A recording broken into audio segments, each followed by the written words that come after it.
Un o'r modiwlau dwi'n ei dysgu Mangor yw Llenyddiaeth Gymraeg America.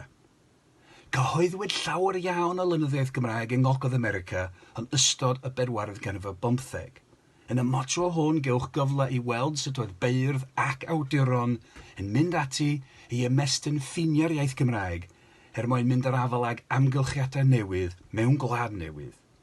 Ac mae rhai o'r testyn yma yn berthnasol iawn heddiw gan fod mudiad Black Lives Matter yn hwylio sylw ar hanes caethwasiaeth a'r holl ormes y mae pobl o dras Africanaidd wedi diodda yn America.